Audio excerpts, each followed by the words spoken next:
A vast empire of towering pyramids and sprawling cities vanished into the jungle. The ancient Maya forged a civilization of genius astronomers and master architects, only to abandon their greatest achievements and leave behind a trail of riddles carved in stone. You are about to journey deep into the heart of their world to uncover 25 of their most enduring secrets.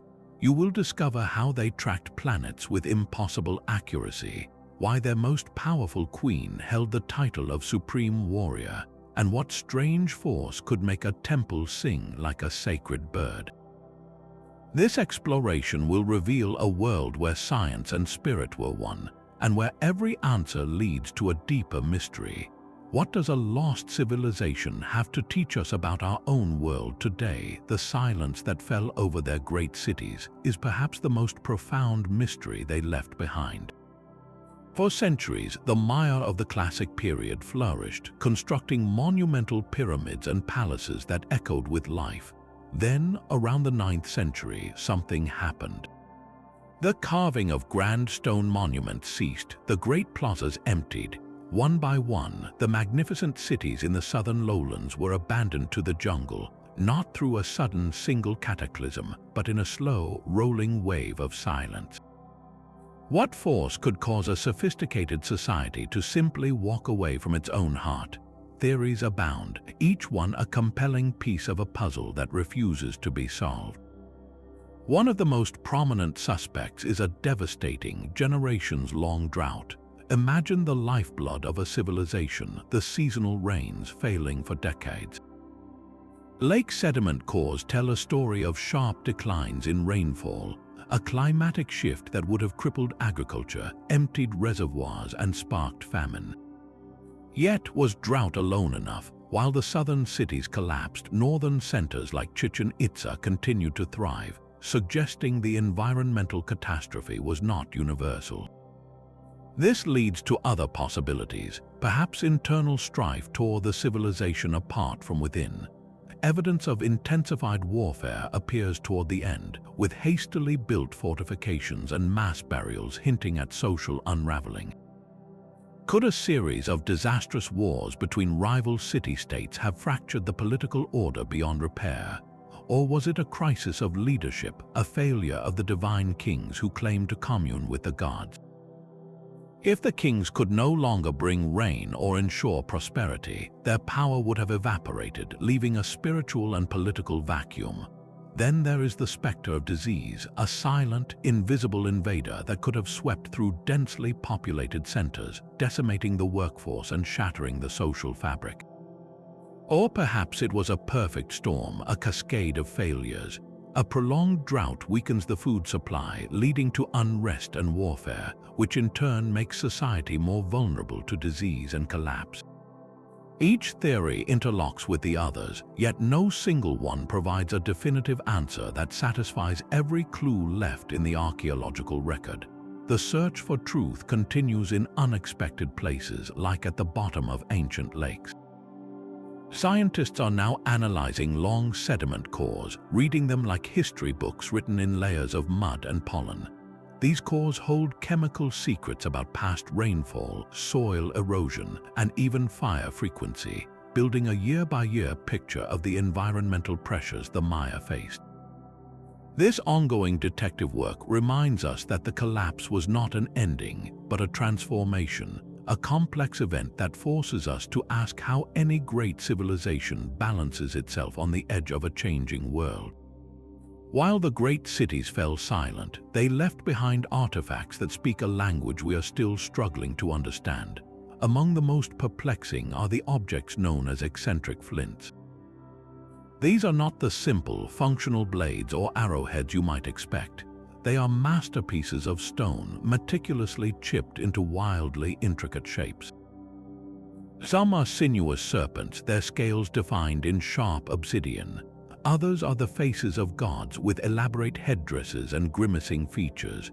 There are abstract forms like spirals or cosmic symbols, all carved from a single piece of the most brittle stone. They have no sharp edge for cutting, no point for piercing. their form serves no obvious practical purpose, which is precisely what makes them so fascinating. What was the point of creating something so beautiful, so difficult, and yet so utterly useless as a tool? The leading theory suggests they were central to the most sacred of ceremonies, particularly bloodletting rituals. For the Maya, offering one's own blood was a powerful act of piety, a way to open a portal to the spirit world and nourish the gods. It is easy to envision a priest or a royal noble using these ornate objects in such a rite. Their dramatic, otherworldly shapes would have transformed a simple act into a profound spiritual drama, with the eccentric flint itself perhaps serving as a ceremonial focus or even the instrument used to draw blood. Another compelling idea is that they were direct offerings, meant to be buried in sacred caches or placed in tombs as gifts for the deities. Their incredible craftsmanship would have made them objects of immense value, a worthy sacrifice to ensure cosmic balance. They also likely functioned as potent symbols of royal power. To commission such an object was to command the skill of the most gifted artisans, a public display of wealth and spiritual authority that reinforced a ruler's divine connection. Yet the deepest enigma lies in their very creation. How did Maya artisans achieve such impossible detail? They worked with obsidian and chert, materials known for their conchoidal fracture. This means they break like glass in curved, shell-like patterns that are incredibly difficult to control.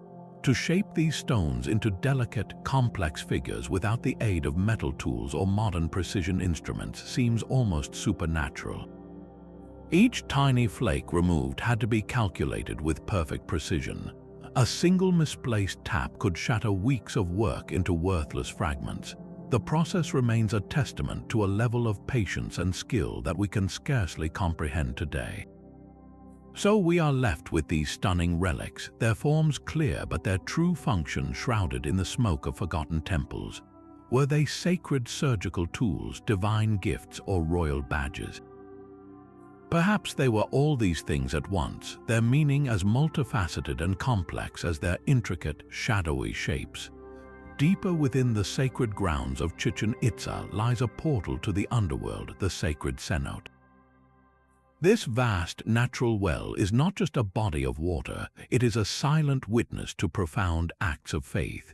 For centuries, the Maya offered the most precious gifts to the rain gods who dwelled in its dark depths.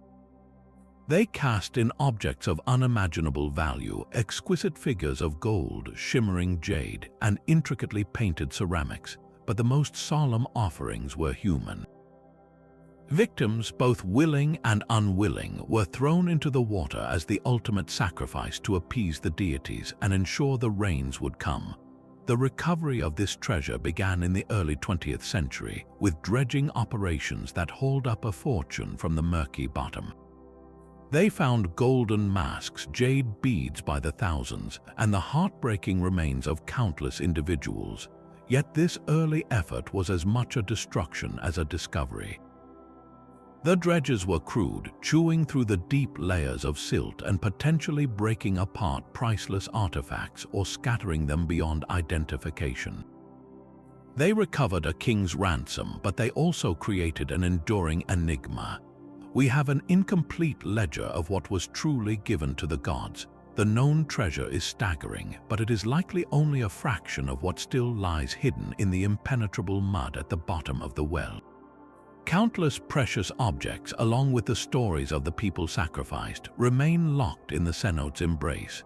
Who were these individuals? Were they elite captives from rival city-states, offered for maximum political and spiritual impact? Or were they volunteers from the highest echelons of society, seeking a direct path to the divine? The answers are buried with them. Modern archaeology now approaches the cenote with reverence and advanced technology. Ground-penetrating radar and electrical resistivity surveys are used to map the silt layers without disturbing them. These non-invasive techniques have revealed tantalizing anomalies, shapes, and concentrations of metal that suggest vast caches of artifacts still waiting on the cenote floor. Each of these hidden treasures is a potential key, A single gold ornament could reveal trade routes stretching all the way to Central America. A new style of pottery could force us to rewrite our understanding of religious rituals. The true value of the cenote's remaining treasure is not just in its material worth, but in the lost chapters of Mayan history it holds, waiting in the darkness for the day we can finally listen to its stories. Within the deep crypt of Palenque's Temple of the Inscriptions lies a massive stone lid, a masterpiece of carving that has ignited fierce debate for generations.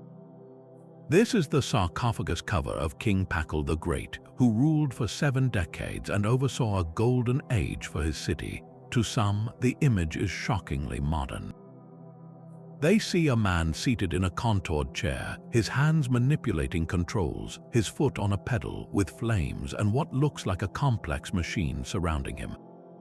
This is the so-called astronaut theory, a popular but thoroughly debunked idea that Baffled is depicted piloting a rocket ship. While a captivating story, it completely ignores the rich tapestry of Maya mythology and symbolism that gives the scene its true meaning. Scholars agree the carving is profoundly religious, but they diverge on its precise story. One powerful interpretation shows Baffled at the moment of his death, descending into the fearsome Maya underworld known as Xibalba. He is not in a spaceship but on a celestial raft symbolized by a 2-headed serpent. He falls down the world tree, which the Maya saw as a great cross connecting the heavens, the earth, and the dark realms below. At the top of this tree sits the celestial bird, a deity representing the heavens, while below him gapes the open maw of the earth monster, a skeletal jaw symbolizing his entry into the land of the dead. Another school of thought views the scene not as a descent but as a glorious rebirth. In this reading, Baffled is shown not falling down but rising up from the underworld, transformed and triumphant. The imagery becomes a complex cosmogram, a map of the entire universe capturing the eternal cycle of death and renewal, mirroring the sun's own journey each night through the darkness to be born again at dawn.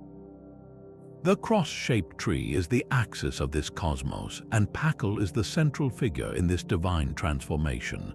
So, is he dying or being reborn? The answer might be both. The lid's true narrative is likely a single, fluid depiction of the entire spiritual journey, from mortal death to divine apotheoses. Every symbol is a piece of this puzzle. The intricate designs on the borders are not machine parts but representations of celestial bodies and sacred portals. The debate continues because the carving is so dense with meaning, a final, magnificent statement from a king who sought to etch his place in the cosmos forever in stone.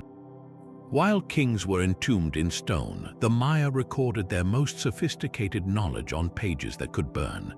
Of the thousands of bark paper books that once filled their libraries, only 4 are known to have survived the humid jungles and the fires of conquest. The most famous of these is the Dresden Codex, a fragile, screen-folded book that is less a simple manuscript and more a precision-made instrument for tracking time and the cosmos. Its pages are filled with complex calculations, including incredibly accurate tables for predicting solar eclipses and charting the 584-day cycle of Venus. The enigma here is staggering. Without telescopes or modern tools, how did Mayan astronomers achieve such a deep understanding of celestial mechanics? They observed the sky with relentless dedication, generation after generation, noting the subtle rhythms of the planets against the backdrop of fixed stars. Their mathematical system, with its concept of zero, allowed them to calculate cycles that stretched far into the future and deep into the past. They understood that celestial events were not random but followed predictable divine patterns. Yet the Codex holds a second, more cryptic layer of mystery. Interspersed with these clear astronomical charts are passages that scholars struggle to interpret. Some see in these complex glyphs and haunting images a record of prophecies, warnings tied to the movements of the gods in the sky. Specific configurations of Venus, for instance, were often associated with war and misfortune. Are these sections predicting future calamities based on past celestial observations? or are they historical records documenting real events like droughts or conflicts that coincided with specific planetary alignments?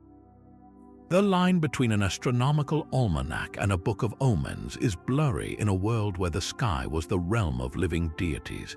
The ongoing work to decipher the Dresden Codex is a race against time, using advanced imaging techniques to see through stains and read faded glyphs. Each symbol unlocked could reveal another piece of lost knowledge, another celestial cycle the Maya mastered, reminding us that their greatest library may have been written in the stars themselves, with the Codex serving as its most vital translation guide. While the Dresden Codex reveals their celestial knowledge, the power behind those calculations lies in a mathematical system of pure genius. The ancient Maya invented the concept of zero entirely on their own, a profound intellectual leap that many great empires, including the Romans, never achieved. Their system was vigesimal, meaning it was based on the number 20 instead of our base 10. They counted using a simple but powerful notation of dots and bars. A dot stood for 1, a bar for 5, and a beautifully simple shell symbol represented the concept of nothing, our zero. With just these 3 symbols, they could write any number imaginable, performing complex calculations with an elegant efficiency. The real mystery, however, is not how they counted, but why they needed to count so far. Their long count calendar was capable of calculating cycles of time spanning millions of years. What practical need did they have for numbers of such cosmic scale? The immediate answer is their obsession with time and the heavens. Tracking the precise movements of Venus or predicting eclipses required a math that could handle vast cycles with flawless accuracy. Their calendars were not just for planting crops, they were for aligning human activity with the sacred rhythms of the cosmos. Yet, such staggering mathematical sophistication suggests a purpose that went beyond mere calendar keeping. Could their grasp of immense numbers and the void of zero have held a deeper philosophical meaning? In a world view where cycles of creation and destruction were fundamental, the concept of a placeholder for nothing, for the void from which all things emerge, might have been as much a spiritual concept as a mathematical one. The zero was not just an empty space, it was a symbol of potential, of the completion of one cycle and the silent moment before the next begins. Their mathematics allowed them to navigate not only the movements of planets but perhaps the very nature of existence itself, measuring time on a scale that humbles our own short histories. We use math to build bridges and send probes to Mars. They used it to map eternity. The same mathematical precision that charted the cosmos found its echo not in the quiet of an observatory, but in the thunderous applause of the grand stone ball courts. This was the Mayan ball game, a sport of immense ritual power played in massive, eye-shaped arenas with towering sloped walls. It was far more than a simple athletic contest. The game was a reenactment of cosmic creation, where the heavy rubber ball represented a celestial body like the sun, moving between the realms of the living and the underworld.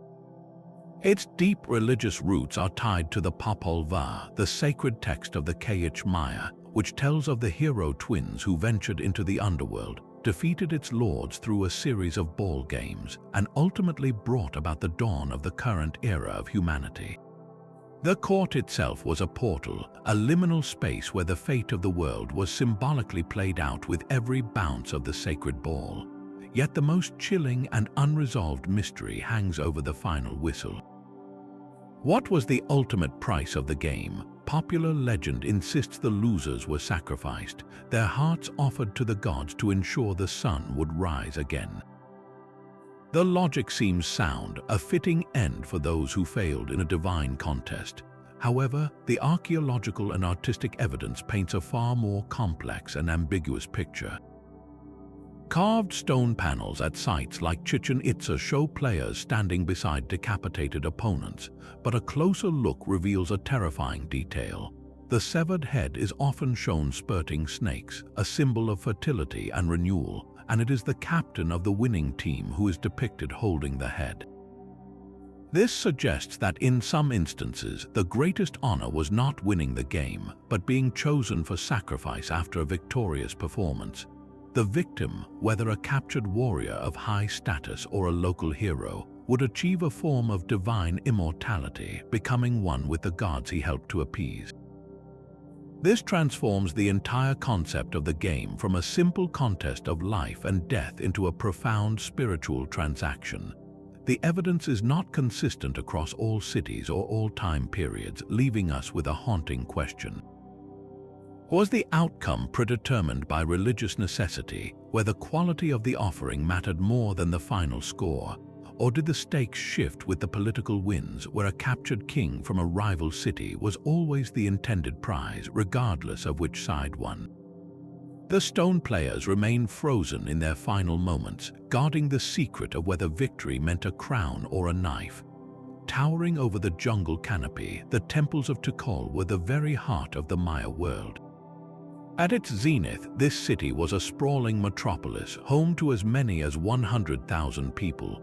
Its grand plazas echoed with the sounds of commerce and ceremony, and its rulers, ensconced atop pyramids that scraped the sky, commanded an empire. Then, around the year 900, the heart of Tikal stopped beating. The silence that fell here was absolute and permanent. We can pinpoint the moment with chilling precision.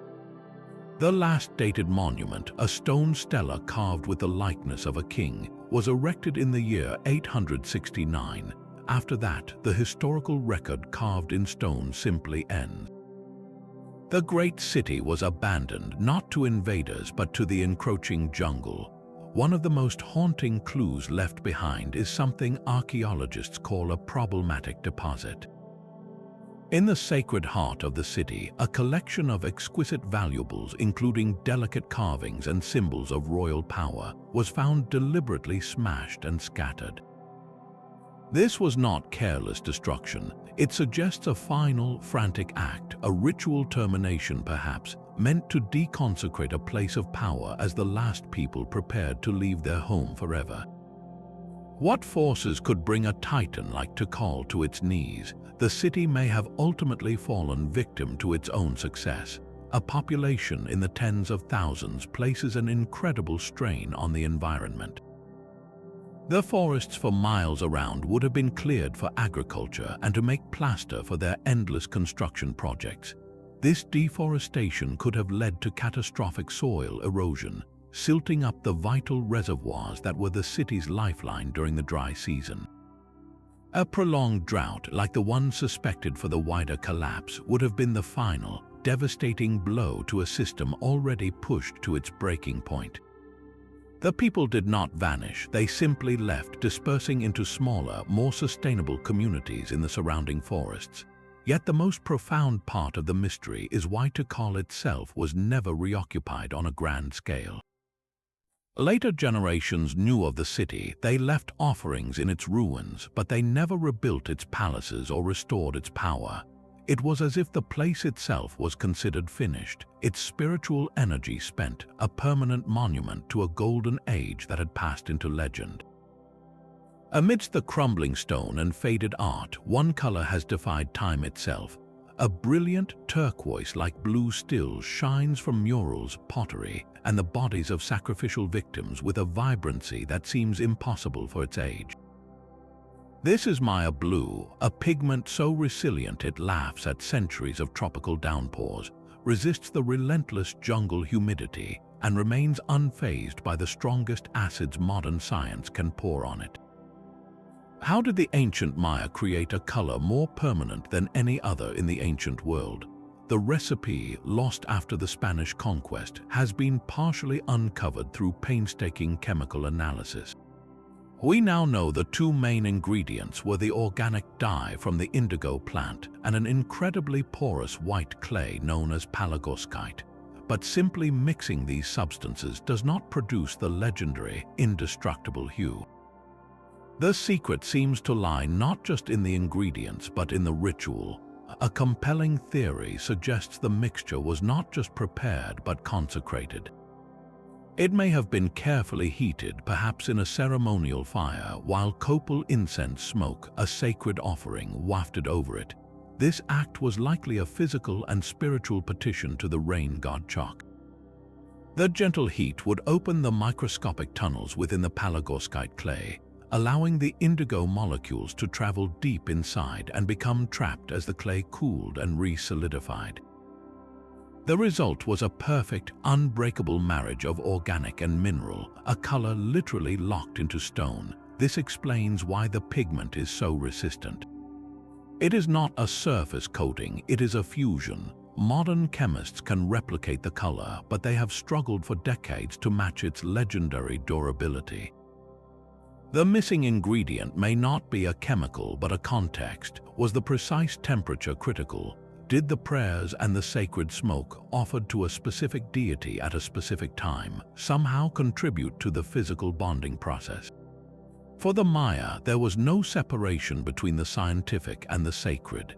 In their world, the act of creating an object of beauty was itself a spiritual offering.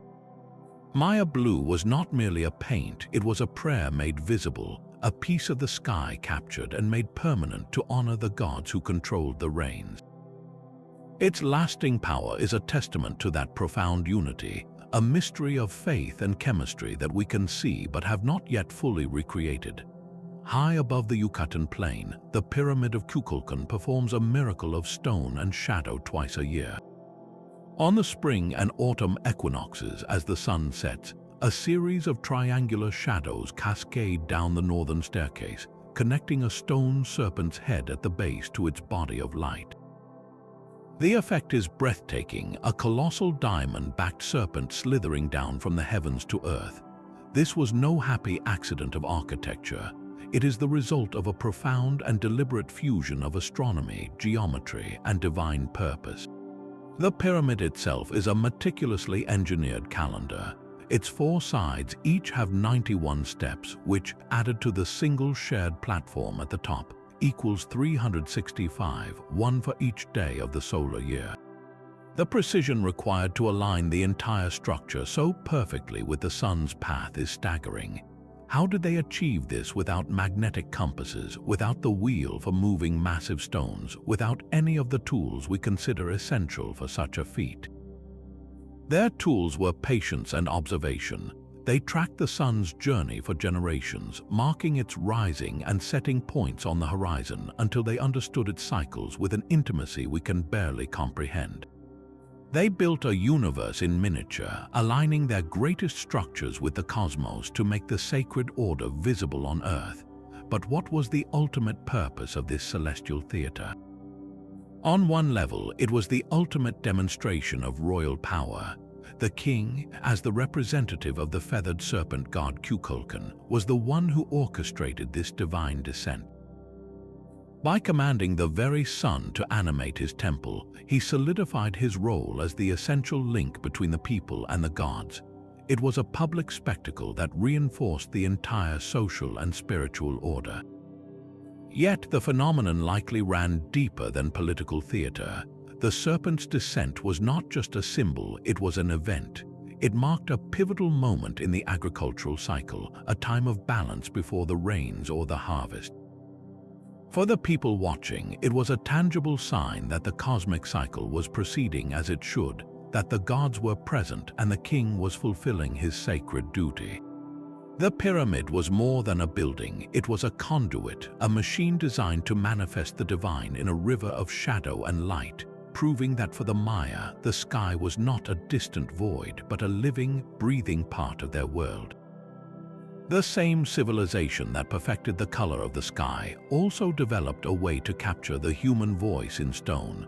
The Mayan writing system stands as one of the most complex and visually stunning scripts ever created, an intricate dance of glyphs that could record history, poetry, and royal lineage. Today, scholars can read a great deal of this ancient text, deciphering the stories of kings and the dates of great events.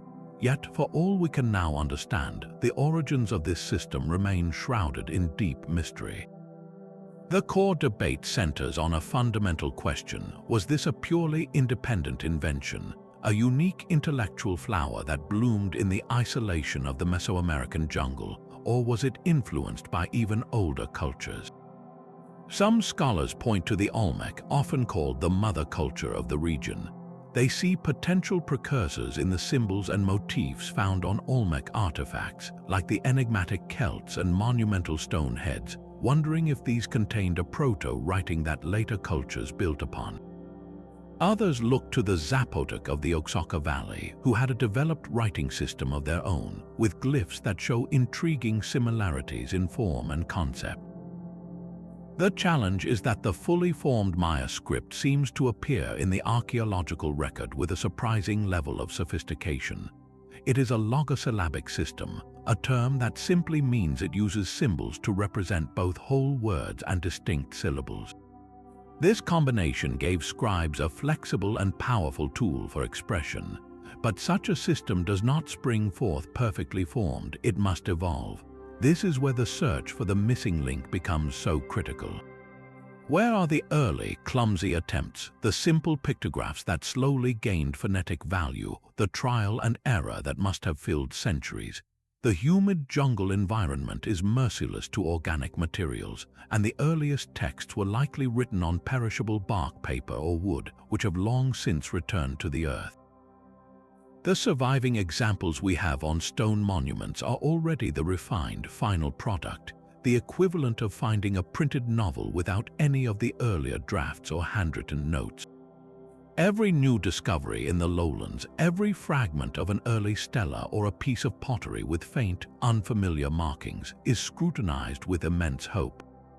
Could this be the Rosetta Stone for the script's infancy, a piece of the puzzle that shows the glyphs in their formative stage, caught halfway between a picture and a spoken sound? The answer is vital, because to find the origin of the script is to find the moment a civilization found its voice, learning to make its thoughts permanent. The power to command armies was not confined to kings. In the dusty ruins of El Peruwaka, archaeologists uncovered the tomb of a woman who shattered all assumptions about Maya leadership. She was Lady Cable of the formidable Snake Kingdom, and her official title was Kalumt, a word that translates directly as Supreme Warrior. This was not an honorary name. It was a statement of supreme authority, a rank that placed her above her own husband, the king, in the military and political hierarchy. In a world dominated by male rulers, her position is a stunning anomaly. How did one woman ascend to become the supreme commander of a powerful kingdom? The enigma of her reign is locked within a tomb. The most telling artifact found with her was a small, exquisitely carved alabaster jar. It depicts the face of an aged, powerful woman, a deity of the earth and sovereignty, and it is inscribed with Lady Cable's own name and her formidable title. This was no simple perfume bottle. It was a symbol of her divine right to rule, a physical manifestation of her connection to the gods themselves. Yet this single object raises more questions than it answers. Was her power born from her bloodline, a direct descent from a line of even more powerful ancestors? Or was she a singularly brilliant strategist, a military genius whose victories on the battlefield earned her the unchallenged title of Supreme Warrior? The historical record is frustratingly silent on the details of her campaigns and the political maneuvers that secured her position. We are left to wonder about the battles she led, the alliances she forged, and the respect, or perhaps fear, she commanded from her rivals. Her story forces us to reconsider the very fabric of Maya society, suggesting that the path to ultimate power could, for a remarkable few, be open to women. The silence surrounding her life is a void that echoes with the lost stories of other powerful women whose histories were never carved in stone, their authority fading with their memory, leaving only Lady Cable as a formidable ghost, a supreme warrior waiting for her story to be told. While kings and queens ruled from their stone citadels, an even larger canvas of power was being etched into the very skin of the earth. Recent discoveries in the dense Mirador Basin of Guatemala have unveiled a hidden landscape of staggering scale, a network of geoglyphs that rivals the famous Nazca lines in its ambition. Using LiDAR technology, which pierces the thick jungle canopy with laser pulses, archaeologists have mapped a sprawling web of lines, platforms, and causeways cut directly into the limestone bedrock. These are not random scratches, but deliberate, immense designs that transform hundreds of square miles into a planned and purposeful terrain. The central mystery is not their existence, but their intent. What drove thousands of people to reshape the Earth on such a colossal scale? One compelling theory sees these lines as sacred pathways. They may have charted ritual processions, guiding pilgrims and priests along spiritually charged routes that connected temples, shrines, and natural landmarks. In this view, the very act of walking these lines was a form of worship, a physical journey mirroring a spiritual one. Other researchers propose a more practical, yet equally brilliant function tied to survival. The carefully engineered causeways and graded platforms could have been part of a sophisticated water management system, designed to channel precious rainfall during the seasonal downpours, preventing erosion and directing water to agricultural fields or reservoirs.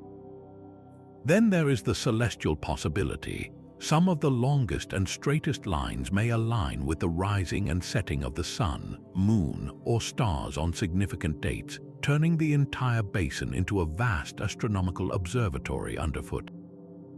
The most humbling aspect of these geoglyphs is their invisibility. On the ground, you would simply be walking through a forest, completely unaware of the colossal pattern surrounding you. Their true form is only revealed from the air, a perspective the Maya themselves never possessed. This fact alone forces a profound question. Were these designs meant for the gods alone? The sheer effort involved speaks of a society capable of organizing labor on an almost unimaginable scale, a collective will to imprint their belief system onto the world in a way that would endure long after their cities had fallen silent. Carved from the living rock of Quirigah, the stone giants stand in silent testament to a civilization that thought in epic scales. Here, the Maya did not merely erect monuments, they transformed the landscape itself.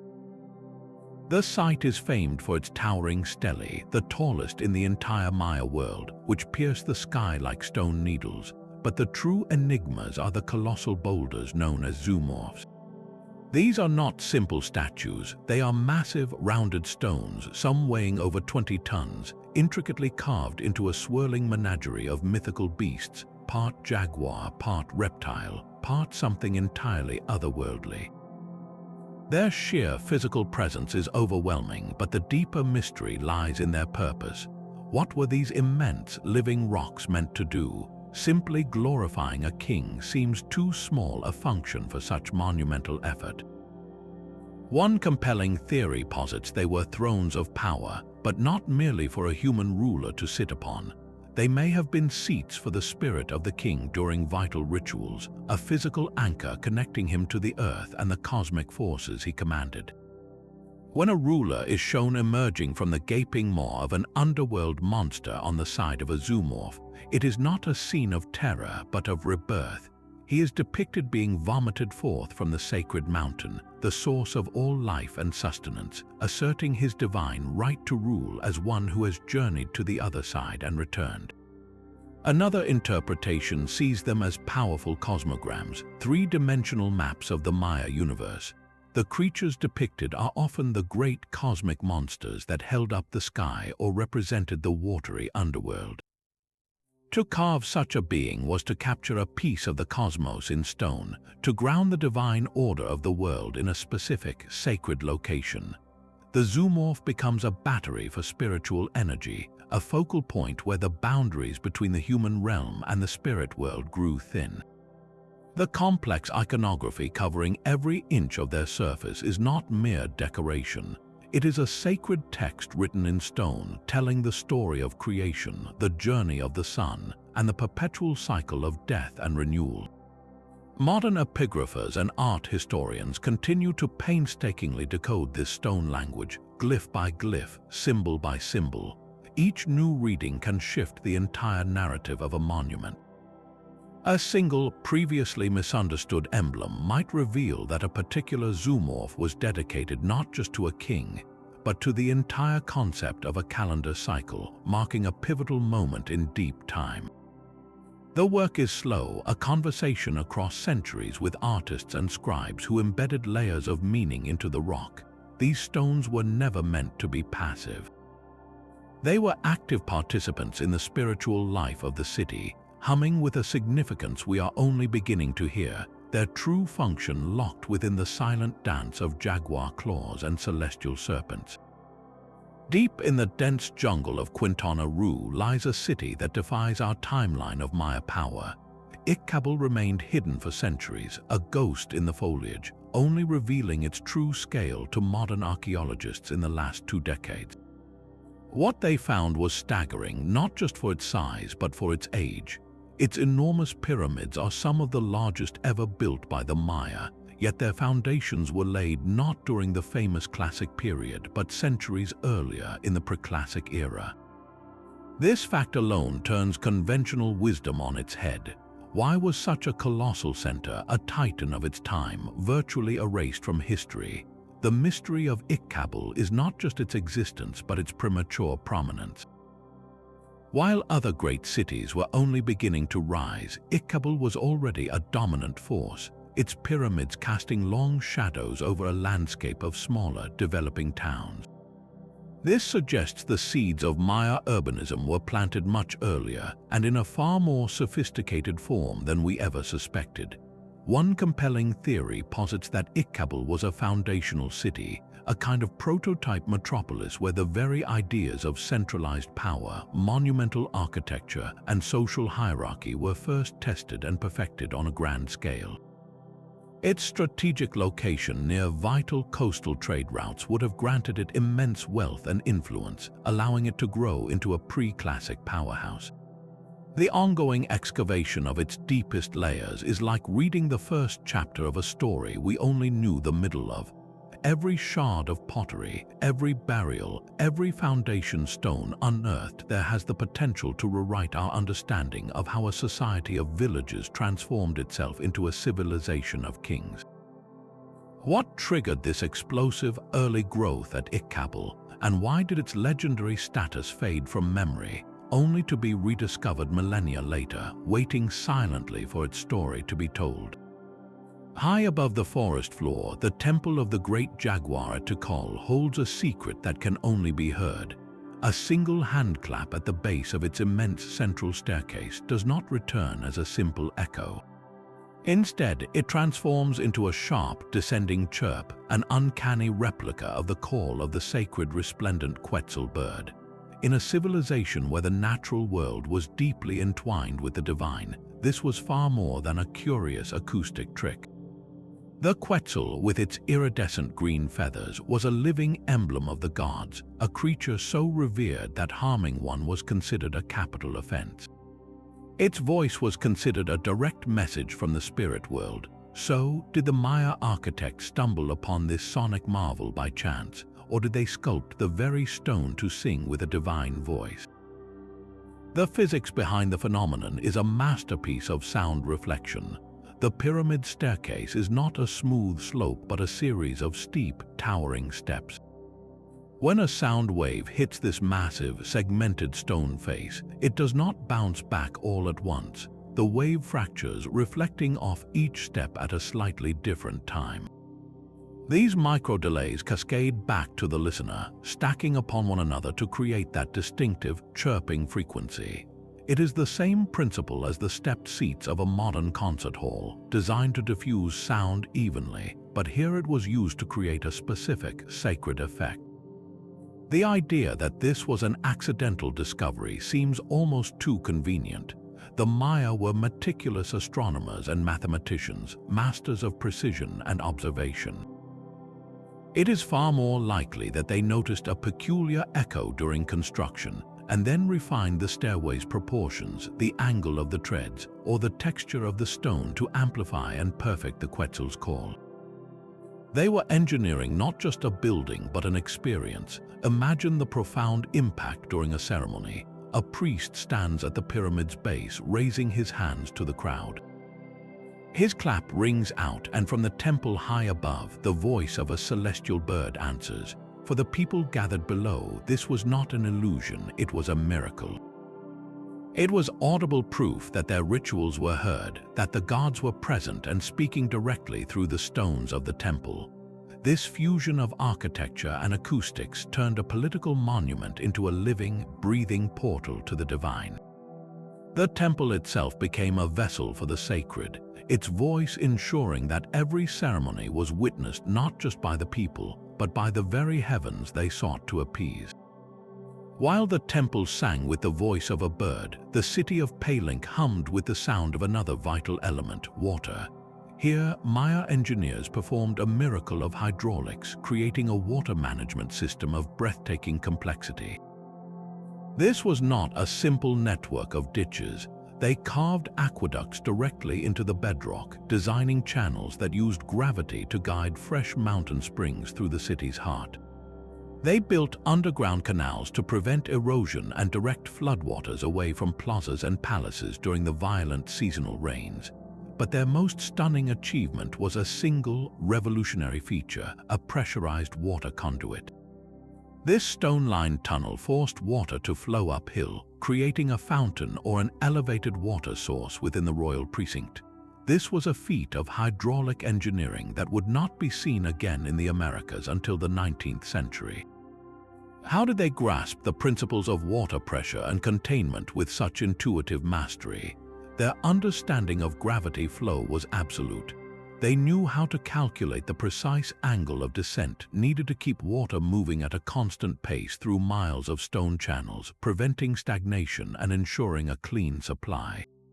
The pressurized conduit proves they also understood that water in a sealed, downward-sloping channel could build enough force to push it upward at the outlet. This is a fundamental principle of modern plumbing, achieved here over 1,000 years ago with nothing but stone tools and profound observation. Yet this brilliant innovation presents its own enduring riddle. Why was Palenque seemingly alone in this achievement? Other great cities like Tikal relied on massive, labor-intensive reservoirs. Why wasn't this pressurized technology shared, adopted, and perfected across the Maya world? Perhaps Palenque's unique geography was the key. Nestled in the foothills of the Chiapas highlands, the city was blessed with an abundance of perennial springs and a dramatic elevation change that naturally lent itself to such gravity-fed systems. The need and the opportunity existed here in a way they did not on the flat plains of other city-states.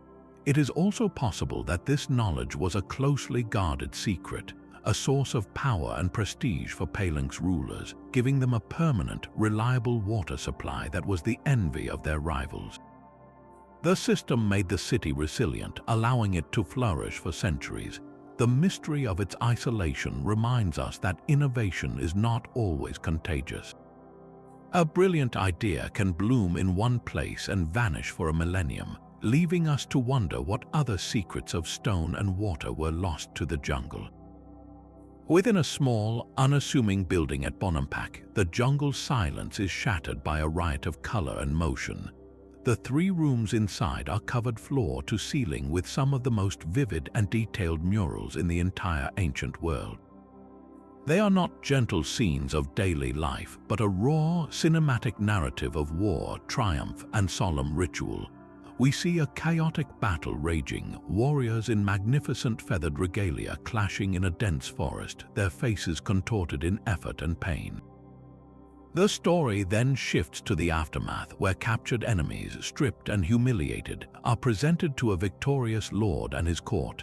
The final act descends into a profound spiritual spectacle, with royal women drawing thorn-studded ropes through their tongues in a sacred bloodletting ceremony. This is not generic art, it is a specific historical record, a frozen epic painted with stunning clarity. Yet for all its visual power, the murals guard their central secret closely. Who are these people, and what was this war truly about? The most heated debate centers on the identity of the enemy. Some scholars point to the powerful city of Yaxchilan, a longtime rival, suggesting these murals commemorate a crucial victory in an ongoing struggle for regional dominance. The detailed regalia of the defeated could hold the key, a heraldry of stone and feather that might identify their city of origin, if only we could read it perfectly. Another, more unsettling theory proposes that the battle was not a foreign war at all, but an internal rebellion, a civil conflict where the ruler of Bonampak had to brutally crush a challenge to his own throne from within his domain. This would explain the intense, almost personal nature of the humiliation shown. The very purpose of the murals is also a mystery. Do they depict a glorious, definitive victory, a propaganda piece designed to cement the ruler's power for generations, or do they tell a more desperate story? Some researchers note the defensive nature of the battle scene and the solemn, almost grim mood of the final bloodletting. Could this have been a last monumental stand, a costly victory so dearly won that it was followed by rituals of desperation, pleading with the gods to secure a fragile peace? There is even a possibility that parts of the narrative were staged or idealized, blending a real military event with highly ritualized ceremonies to present a perfect divine version of kingship. Every figure, every glyph is a piece of this historical puzzle. The answer changes everything, transforming the murals from a simple war story into a complex document of politics, faith, and survival, a testament written in color on a crumbling wall, waiting for its final chapter to be read. Descending into the heart of Pakal's pyramid, past the great stone lid, we find an architectural feature found nowhere else in the Maya world. A long, hollow tube made of stacked stone and capped with clay runs directly from the king's sarcophagus up through the massive infill of the pyramid and terminates at the temple floor high above.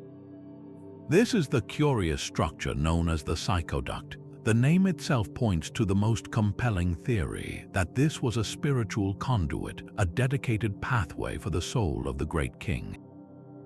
After his death, Pakal's spirit was believed to remain connected to his city. The psychoduct would have allowed his Chulul, his life force, to travel freely from its physical resting place to the temple where living priests conducted ceremonies. They could speak to his spirit, offer it nourishment, and receive divine counsel in return. It transforms the entire pyramid from a simple tomb into a living, breathing instrument of communication between the worlds of the living and the dead. Yet there are other, more grounded possibilities. Could this tube have been a simple ventilation shaft designed to allow damp, stale air to escape from the deep burial chamber, preserving the integrity of the tomb and its offerings? Or was it a structural element, a clever way to relieve pressure or channel water seepage through the tons of rubble and stone that filled the pyramid? These practical explanations have merit, but they feel incomplete. The psychoduct is meticulously constructed and follows a direct, intentional path to the most sacred space in the temple. A simple air vent would not require such a precise and ceremonious route. This leaves us with a strangely intimate mystery. The psychoduct feels like a personal touch, an architectural act of love and duty from a people who could not bear to be completely severed from their legendary ruler.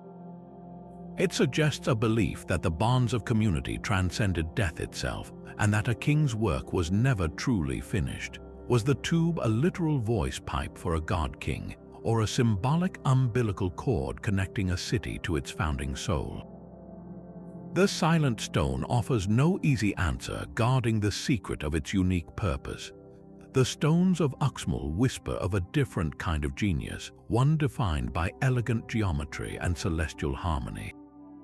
This city, built in the distinctive Pook style, is a masterpiece of refined architecture, where intricate stone mosaics adorn the upper facades of long, low palaces. Its grand, quadrangular plazas are vast open spaces enclosed by these magnificent structures, creating a sense of ordered perfection. Yet, the true purpose of these immense public squares remains elusive. Were they bustling marketplaces teeming with merchants and goods? Were they sacred stages for elaborate public rituals that united the entire community? Or were they designed as immense acoustic chambers, engineered to amplify the words of a ruler speaking from one end to thousands of citizens gathered at the other. Each theory fits the space, but the stones refuse to confirm any single one, leaving the plazas as beautiful, empty frames waiting for the picture of the past to be filled in. This architectural precision reaches its zenith at the governor's palace, a building so perfectly aligned with the cosmos it seems to defy mere human effort. The long central axis of the palace is not oriented to any random point on the horizon.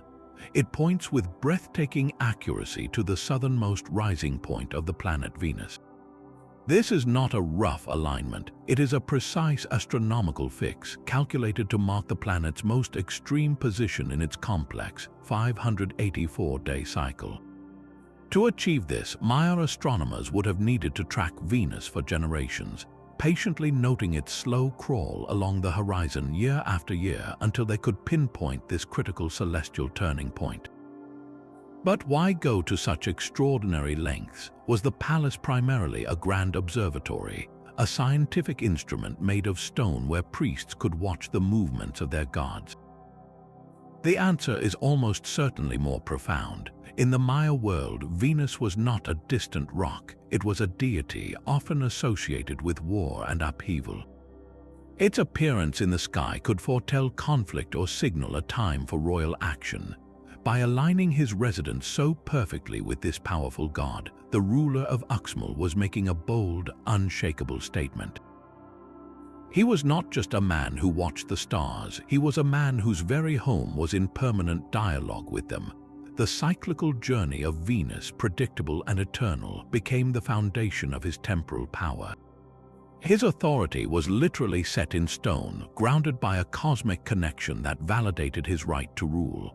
Every time the citizens saw that long, elegant building, they were reminded that their leader's power was as certain as the rising of the morning star, a perfect fusion of celestial science and political theater designed to endure for the ages. The stone steps of Dos Pilas tell a story of fractured loyalties and a war between brothers. Carved directly into the grand hieroglyphic stairway is the foundational myth of this city-state, recounting how it was established by a noble prince from the mighty powerhouse of Tikal. He was sent to forge a new frontier, a loyal outpost of his homeland's power. For a time, the relationship held, with Dos Pilas standing as a proud and presumably obedient Western beacon of Tikal's influence. Then the narrative takes a shocking turn. The inscriptions reveal that Dos Pilas eventually turned its back on its mother city, swearing allegiance to Tikal's most bitter rival, the rising superpower of Calakmul. Even more devastating, the armies of Dos Pilas, led by its own rulers, then marched against their Tikal kin in a series of brutal conflicts. The stone carvings give us the cold, hard facts of this political earthquake, but they leave the most compelling question burning in the silence between the glyphs. Why would a city founded by Tikal royalty betray its own blood? The motivations for this profound betrayal are a historical minefield, with each potential explanation painting a very different picture of the prince and his descendants. One possibility is a ruthless, calculated power grab. Perhaps the rulers of Dos Pilas saw a greater opportunity for their own wealth and prestige by aligning with the ascendant Calakmul, trading family loyalty for a chance to rule a powerful vassal state under a new, more dominant patron. It was a gamble for ultimate regional influence, even if it meant destroying their own kin. A second, more sympathetic theory suggests this was not a choice, but a matter of grim survival. The texts hint that Dos Pilas was militarily defeated by Calakmul before its switch in allegiance. Was the prince forced into vassalage at the point of a spear, his only options being annihilation or submission, with war against Tikal becoming the terrible price of his city's continued existence? Then there is the most complex and human possibility, a tangled web of internal Tikal politics. The prince sent to found Dos Pilas may have been from a rival faction within Tikal's own royal family, a lesser branch sidelined from the main line of succession. His alliance with Calakmul could have been a strategic move in a long-running, hidden civil war, using an external power to settle an internal score. The war against Tikal, in this light, would not be a simple betrayal, but the violent culmination of a deep-seated familial feud. The stark glyphs do not record the private councils, the whispered arguments, or the agonizing decision made in the royal court. We are left to wonder if the ruler of Dos Pilas saw himself as a traitor or a savior, a pawn in a larger game or the master of his own brutal destiny. The stone tells us what happened, but the true story of why remains one of the most gripping and tragic human dramas ever carved by the Maya, a permanent monument to the fact that history is written by the winners, but its deepest truths are often written in the hearts of the vanquished. These exquisite vases hold stories of the world beyond death. Painted with a fluid, calligraphic grace on a creamy background, these codex-style ceramics are masterpieces of Maya art, yet their true purpose remains locked within their beautiful imagery. They depict a vibrant cosmos of gods and heroes, most famously the death and glorious resurrection of the maize god. He is shown dismembered and placed in a watery underworld, only to be reborn triumphantly, a powerful allegory for the cycle of life, death, and the regeneration promised by the staple crop. Other vases illustrate the terrifying journey through Xibalba, the Maya underworld, a place filled with monstrous deities and cunning tests designed to trap the souls of the dead. The central enigma is not just what they show, but what they were meant to do in the context of a funeral. Were these vessels literal guidebooks for the soul, painted with spells and maps to help the deceased navigate the perils of the afterlife? The detailed scenes could have served as a visual script showing the soul which paths to take, which gods to appease, and how to overcome the challenges laid by the lords of death. This would make them sacred tools for the most important journey a person would ever take. Alternatively, they may have been powerful offerings in their own right, placed in the tomb not as a guide but as a gift. The beautifully painted scenes of gods and mythic events could have been intended to honor and nourish the deities of the underworld, persuading them to treat the soul of the departed with favor. The vessel itself, often containing food or drink like chocolate, was a physical offering while its painted surface was a spiritual one. Interpreting these narratives is a monumental challenge. We see a figure paddling a canoe through a river of blood, but is this a specific event from a lost epic poem? We see gods dancing amid strange, abstract symbols, but are these literal events or symbolic representations of spiritual states? Without a full understanding of their rich literary tradition, much of which was lost to book burnings, we are often left guessing. The scenes are vivid but cryptic, a comic book without its word bubbles. Every new vase discovered offers another piece of the puzzle, another glimpse into a philosophy that saw death not as an end, but as a transformative passage in an eternal cycle, where the hope for rebirth was as certain as the sprouting of a seed from the dark earth. The final, dated word from the classic Maya world is carved into a weathered stone at Yaxchilan. Known as Stela 24, its surface is scarred by time, but one piece of information remains clear, a long count date corresponding to the year 810. This is not just another royal anniversary, it is the very last one. After this point, across the vast southern lowlands, the hammer and chisel fell silent. The centuries-old tradition of kings erecting dated monuments to proclaim their deeds and their connection to the gods simply stopped. The royal voice, which had narrated the rise and fall of dynasties for generations, was abruptly extinguished. What event was this stela meant to immortalize? Was it the ascension of a new king, a hard-won victory in battle, or a desperate plea to the heavens during a time of escalating crisis? The erosion has stolen the answer, leaving only the stark, silent date as a tombstone for an entire era. The deeper mystery is not the date itself, but the profound cultural silence that followed it.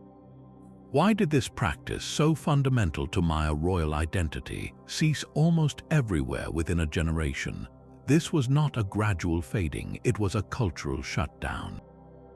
A king's power was demonstrated and sustained by his ability to commission these grand stone biographies. To stop erecting them was to surrender a core component of divine kingship. The final message on Stela 24, therefore, might not commemorate a single event, but instead mark a collective moment of failure. Perhaps the kings could no longer command the resources or the skilled artisans for such projects as drought and famine tightened their grip. Or maybe the political order shattered so completely that there were no more stable courts to host the ceremonies these stones documented. The most haunting possibility is that the people simply lost faith. If the divine kings could no longer bring rain or ensure prosperity, their stories carved in stone became empty boasts, meaningless in the face of a collapsing world. This lone, eroded pillar stands as a permanent question mark. It is the last page of a history book, a page that was never finished, leaving us to listen to the echo of its silence and wonder what final, unanswerable crisis made the Maya stop telling their own story. From the cosmic calculations of the Dresden Codex to the silent stones of Yaxchilan, we have journeyed through a world where mystery is carved into the very bedrock of existence. We have stood before pyramids that sing with the voice of sacred birds and marveled at a blue pigment born from a prayer. We have witnessed the rise and fall of kings and queens and puzzled over the silent collapse of cities that once teemed with life. Each answer we uncover does not close a door, but instead opens a window onto a dozen new questions, revealing the ancient Maya as a civilization of endless depth and fascination. These are not just historical riddles, they are bridges connecting us across the centuries to a people whose genius and belief still echo in the jungle. Their story reminds us that the human drive to create, to understand the cosmos, and to leave a mark is timeless. We would love to hear which of these enigmas captured your imagination most powerfully. Which mystery do you find the most compelling? Let us know in the comments below, and don't forget to subscribe as we continue to unravel the secrets of the ancient world together.